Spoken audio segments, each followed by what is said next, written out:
All right, Sam. Thank you for hopping on. Um, a little background story of like my relationship with you, right? Um, Hmm. I felt like I found you super early on in LinkedIn, and I remember I would even comment on some of your posts. Remember me when you blow up, and Yeah, you're man. I saw you. Your first message was February 22. So I'd been writing from. I would have had like 800 followers at the yeah. time, something like that. And I remember I saw you and I saw the way that you wrote, and I was like, dude, this guy's gonna blow up on here. Um, but yeah, I mean, you've done an incredible job with that, and then you also got all the different businesses that you built and the entrepreneur sense, and I just feel like you have so much wisdom around uh, building businesses, being an entrepreneur, writing and growing on LinkedIn. So I wanted to bring you on and see if we could talk about some of those simple but hard fundamentals of what you've learned Yeah, and man. Oh, the advice that you yeah, give. it's my pleasure to be here with you. I loved how you were just like, hey, do you want to just jump on right now? It's like, yeah, why not? Let's do it. I love it. I love it. So, like I was saying before, I feel like when I was younger, I thought there was some secret shortcut to success, but really it's just about doing the simple things really well. It just turns out it's really hard to do. Talk about your business journey and what has it been like building a business? What have been those simple but hard fundamentals that you've continued to learn over and over? Yeah. Okay. So the one that always I always try and keep in mind is the 80-20 rule, you know. Mm, So, for those that don't know, 80% of your efforts will generate 20% of your results. 20% of your efforts will generate 80% of your results. Therefore, the game, if you like, is to keep seeking out that 20% that moves the needle and keep mm, discarding the 80% that does very little for you.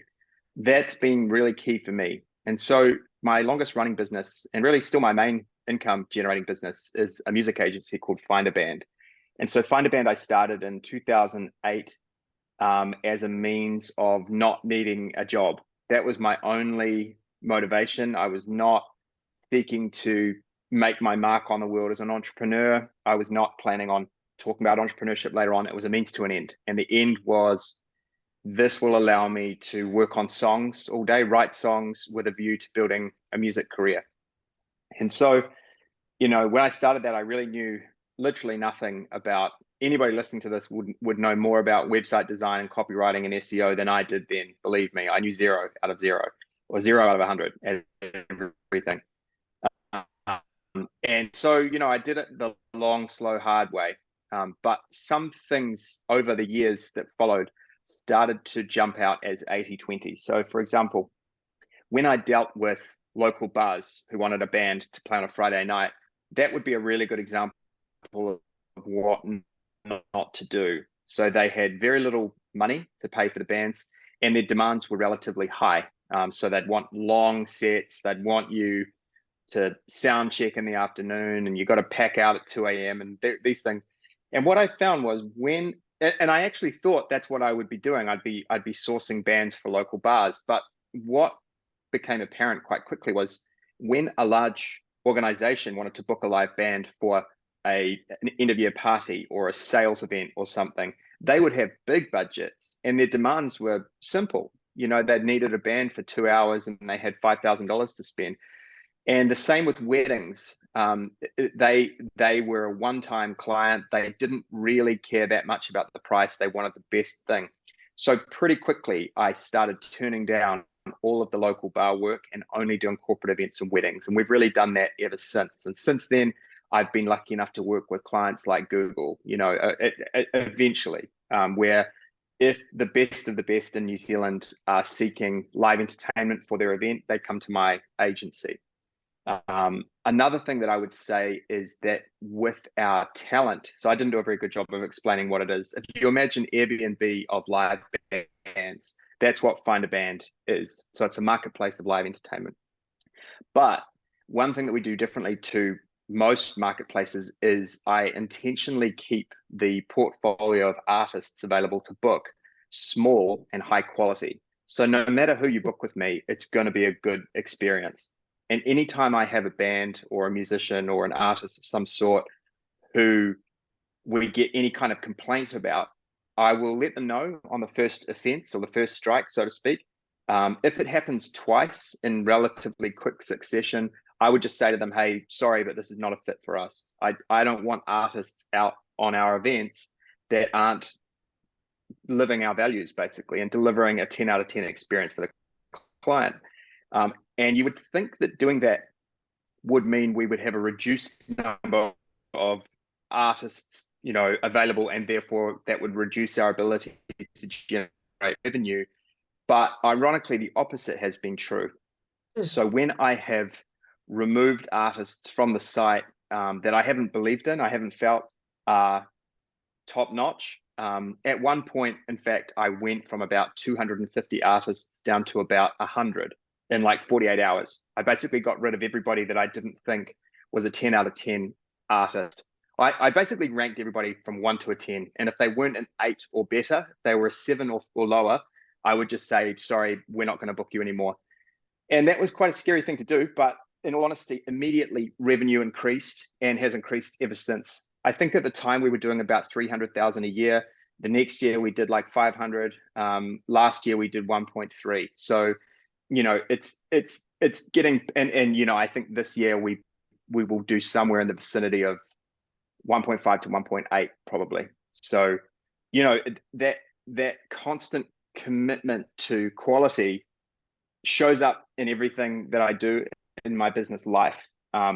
Where if we jump to LinkedIn, I do way fewer posts than most creators at the level that I'm at. Most of them are doing, if not daily, every 2 days.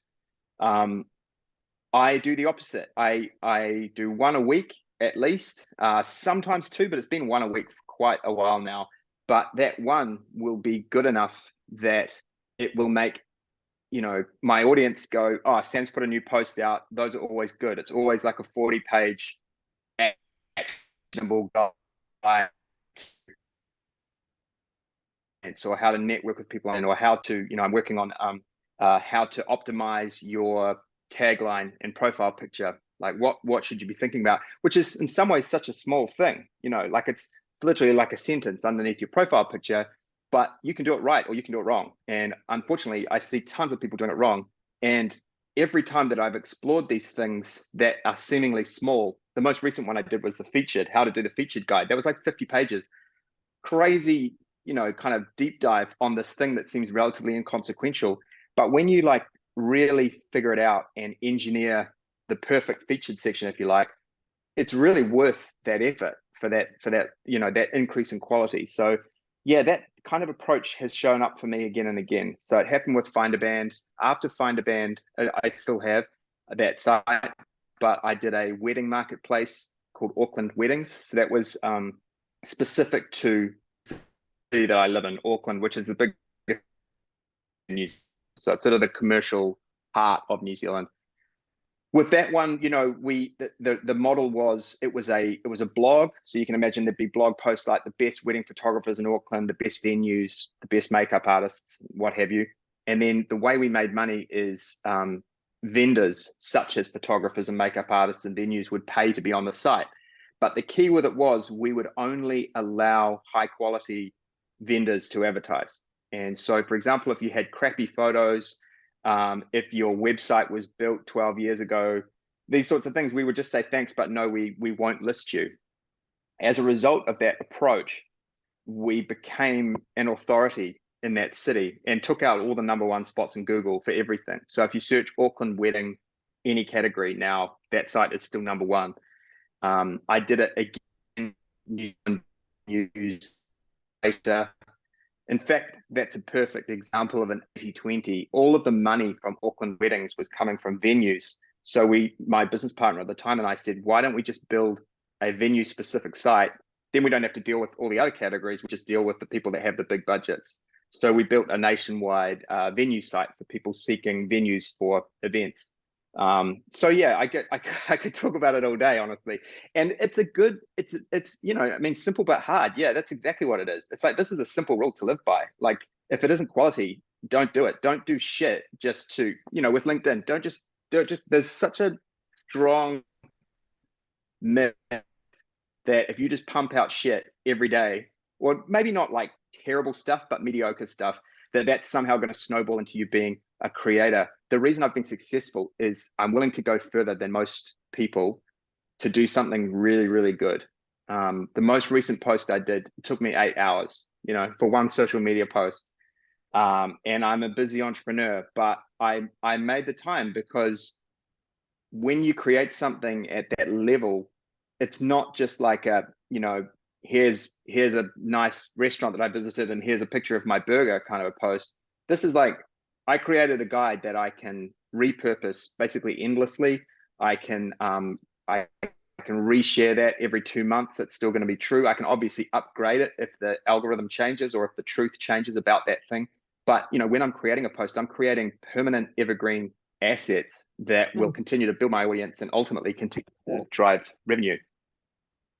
So that's super interesting, both in terms of the 80/20 focus and the quality focus.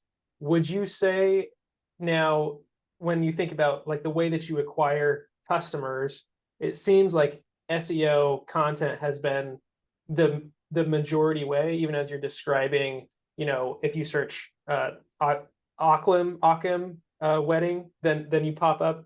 So the evergreen approach to content is also in that 80/20 from how you look at it. Is that right?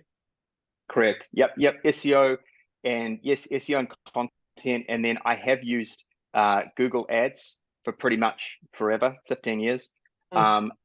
And I love Google Ads because they are copyright, they reward good copywriting, and they reward, again, people spending the time to write the best ads. You know, part of it is who can spend the most. But if you write the best ads, if you write better ad copy than your competitors, those are the ads that get the clicks.